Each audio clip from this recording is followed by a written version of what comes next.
Hi, I'm Ariana, Wendila's housemate, and today I'll be asking her 6 questions about Ramadan and quarantine with the hope to learn more about her religion.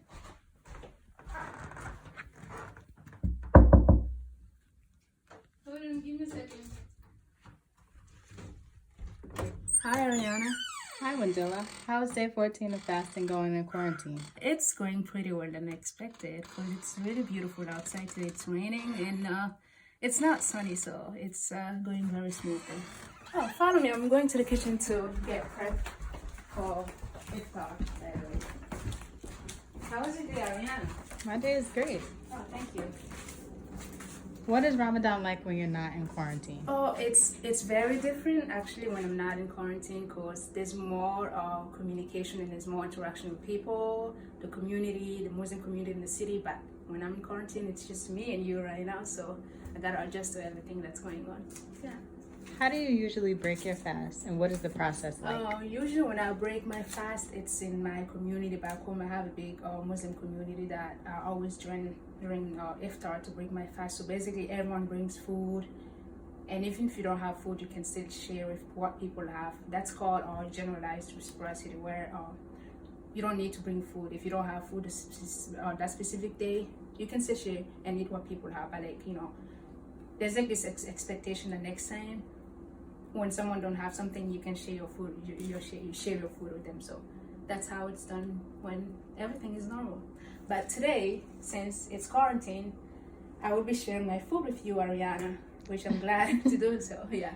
You mentioned sharing food. What does reciprocity look like during Ramadan, and how is it different now? So as I mentioned, there's different type of reciprocity. Generalized reciprocity, just like my community and I sharing food, like also to a model with the African community where we share food, and we basically if someone don't have food, we still share with them. We have negative reciprocity where you share food with a person. Me and you practice negative reciprocity sometimes because I use some of your food and I tell you that I'm gonna give it back to you, but I end up not doing it. Are you mad because of that? Hopefully not. No. Okay, we're cool then. And we have balanced reciprocity too, where I will ask you, can I use your chicken tender like I did last time, and I will buy the specific the same amount and give back to you and with a specific date. Yeah. Okay.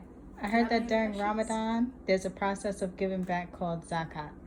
How does this process of zakat work now? So basically, zakat is basically giving back to your community, money, food. Back home, my dad usually bought food and so give it back to the community when it was during iftar. But like since it's quarantine and I can't really go out and give people food, there's apps online, Muslim apps where you can share food with refugee camps and like different communities. So that's still very helpful in allowing me to still reciprocate and give back to the community. So that's really important. Technology is good. Yeah. Okay. And since many people like me are not acquainted to the process of Ramadan and can be judgmental sometimes, how can someone from a completely different culture or religion approach this process when we face cross-cultural encounters with a Muslim person? That's very important. Cross-cultural encounter happens a lot between people from different cultures, different religions, and different backgrounds in general. You're Christian, right? And I'm Muslim. So the way you will approach this is using your emic perspective rather than your ethic perspective. The ethic perspective is basically observing what I'm doing here, because you have the opportunity right now to observe what I'm doing here, and judging me or like understanding my culture, my religion based on what I'm doing from the inside. But the ethic one would be you just assuming that, okay, this is so wrong. Okay, in Christianity, oh, we don't do that. Why are they doing that? That's you using your own culture and your own outside mindset and culture to judge my religion. So Yes. that's how you will do it. Okay, last question. Yes. Where is your hijab? Okay, I'm home right now, and I don't think that I should. I have the obligation to wear hijab, so I need my head to breathe. That's why. And I'm making some smoothie, banana and strawberries and pineapples that I'm gonna break my fast with. And what time is it? It is 7:36. I have at least 40 minutes more before I break my fast. Yes. Okay. Thank you, Wendila. Yes. This is Thank you, Wendilla. This is Ramadan in Quarantine with Ariana and Wendilla. Yay!